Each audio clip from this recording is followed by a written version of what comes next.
नमस्कार, मैं हूं अंकुर। आप देख रहे हैं सत्य हिंदी। एक नजर अब तक की सुर्खियों पर। चुनाव से ठीक पहले बिहार में नया सियासी धमाका हुआ है। पूर्व केंद्रीय मंत्री और बीजेपी नेता रहे आर.के. सिंह ने राज्य की बिजली विभाग में 62,000 करोड़ रुपए के घोटाले का आरोप लगाया।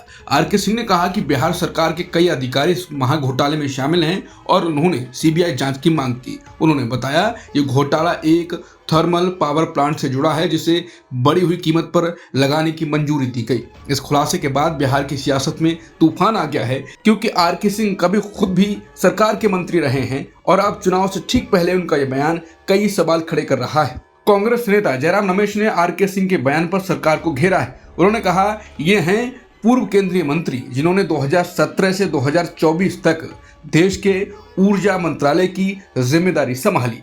अब वो बिहार में हुए मोदानी महाघोटाले पर स्वयं बोल रहे हैं। यह बिहार से ही आते हैं और भाजपा में शामिल होने से पहले मुख्यमंत्री के सलाहकार भी रह चुके हैं।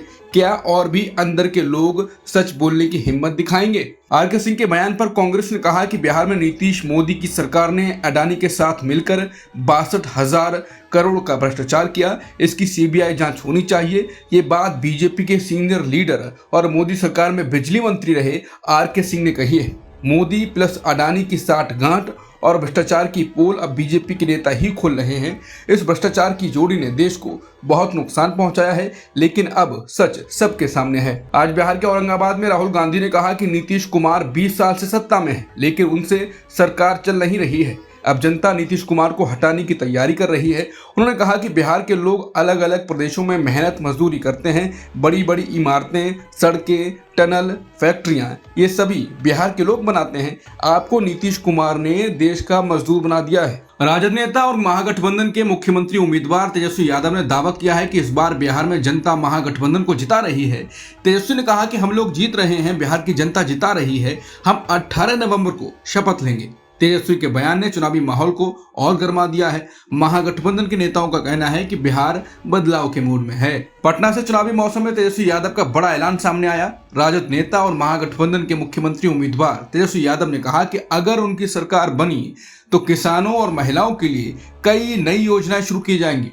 तेजस्वी ने कहा कि हम धान पर एमएसपी के ऊपर 300 रुपए और गेहूं पर 400 रुपए बोनस देंगे। किसानों को सिंचाई के लिए मुफ्त बिजली मिलेगी और माई बहन मान योजना के तहत 14 जनवरी मकर संक्रांति को महिलाओं के खाते में पूरे साल के लिए 30,000 रुपए जमा किए जाएंगे। तेजस्वी के इन वादों को महागठबंधन का अब तक का सबसे बड़ा चुनावी दांव माना जा रहा है। अनंत सिंह के जेल जाने के बाद केंद्रीय मंत्री ललन सिंह ने मोकामा में चुनाव प्रचार का जिम्मा संभाला। आज वो मोकामा के औंटा से बहापुर तक 13 किलोमीटर लंबा रोड शो करेंगे। सोमवार को भी ललन सिंह सम्राट चौधरी ने प्रचार किया। इस दौरान उन्होंने ऐसा बयान दिया जिस पर बवाल मच गया। ललन सिंह कहते हैं कि वोटिंग के दिन यहाँ कुछ नेता हैं जिनको चुनाव के दिन निकलने मत दीजिएगा, घर में पैक कर देना है। अगर ज्यादा हाथ पैर जोड़ेगा तो आप अपने साथ ले जाकर वोट गिराने देना है। इसके बाद आरजेडी का कहना है कि चुनाव आयोग नींद से जागकर इस महोदय के बाहुबली बोल वाली वीडियो की सत्यता चेक करेंगे और उचित कार्रवाई होगी। आरजेडी ने ट्वीट कर कहा कि केंद्रीय मंत्री ललन सिंह चुनाव आयोग की छाती पर बुलडोजर चढ़ाते हुए कह रहे हैं कि गरीबों को वोटिंग के दिन घर से निकलने नहीं देना है, घर में बंद कर देना है। अगर ज्यादा हाथ पैर जोड़ेगा तो अपने साथ ले जाकर वोट गिराने देना है। कहाँ है मरा हुआ आयोग? पश्चिम बंगाल में वोटर लिस्ट की एसआईआर प्रक्रिया के बीच मुख्यमंत्री ममता बनर्जी की रैली को लेकर कोलकाता के कई स्कूलों ने मंगलवार को छुट्टी जल्दी करने का फैसला किया। 2 बजे शुरू होने वाली ये रैली रेड रोड पर डॉक्टर भीमराव अंबेडकर की प्रतिमा से निकलकर जोरो सांकवा ठाकुरबाड़ी तक जाएगी। रैली के चलते शहर में भारी ट्रैफिक जाम और सुरक्षा व्यवस्था की संभावना जताई जा रही है। चुनाव आयोग ने मंगलवार से वोटर लिस्ट के एसआईआर के एन्यूमरेशन फेज यानी गिनती और सत्यापन चरण की शुरुआत कर दी है। यह बड़ा अभियान 12 राज्यों और केंद्र शासित प्रदेशों में चलाया जा रहा है, जिसमें करीब 51 करोड़ वोटर शामिल हैं। इनमें शामिल हैं तमिलनाडु, पश्चिम बंगाल, केरल, उत्तर प्रदेश, मध्य प्रदेश, राजस्थान, छत्तीसगढ़,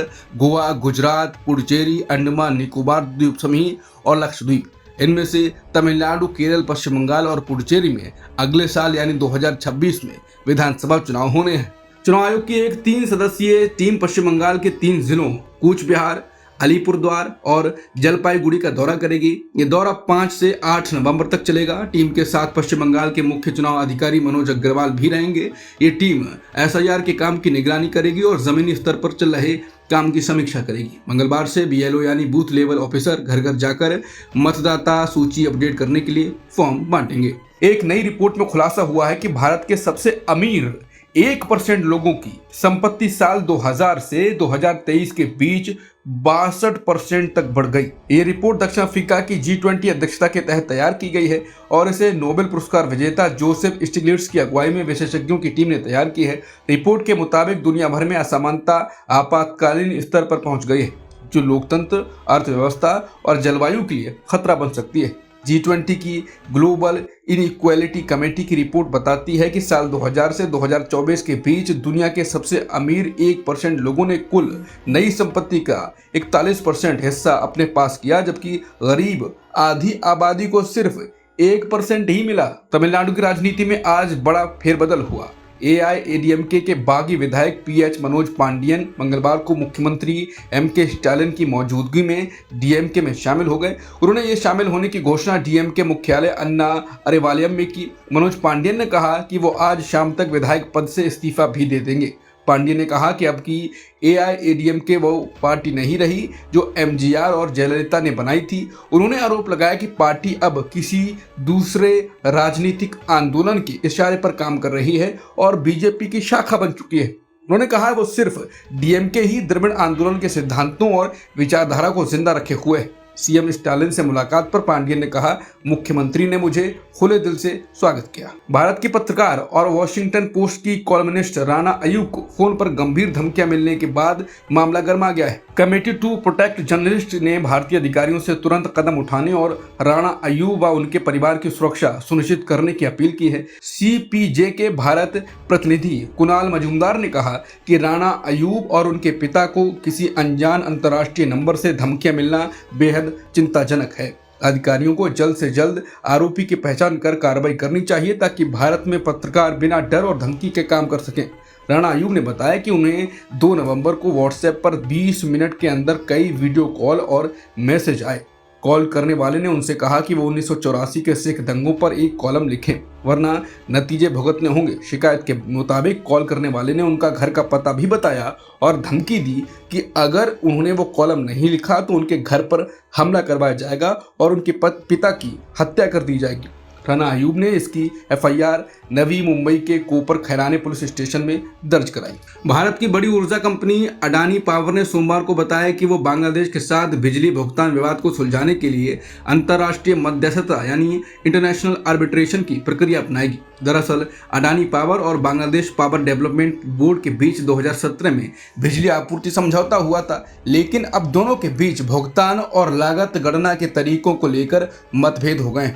अडानी ग्रुप के प्रवक्ता ने कहा कि कुछ लागत तत्वों की गणना और बिलिंग को लेकर मतभेद हैं, इसलिए दोनों पक्षों ने विवाद निपटारे की प्रक्रिया शुरू करने पर सहमति दी है। कनाडा में पढ़ाई का सपना देखने वाले भारतीय छात्रों के लिए बुरी खबर है। Immigration, refugees and citizenship Canada ने इस साल अगस्त 2025 में 74% भारतीय स्टडी वीजा आवेदन ठुकरा दिए हैं। पिछले साल अगस्त 2023 में यह रिजेक्शन रेट सिर्फ 32% था, यानी इस बार 2 गुना से ज्यादा बढ़ोतरी हुई है। आंकड़ों के मुताबिक अगस्त 2025 में भारतीय छात्रों की तरफ से 4,515 आवेदन आए थे, जिनमें से सिर्फ 1,196 को मंजूरी मिली, जबकि पिछले साल अगस्त 2023 में 20,090 आवेदन आए थे और तब भारतीय छात्र कुल विदेशी छात्रों का 1/4 हिस्सा थे।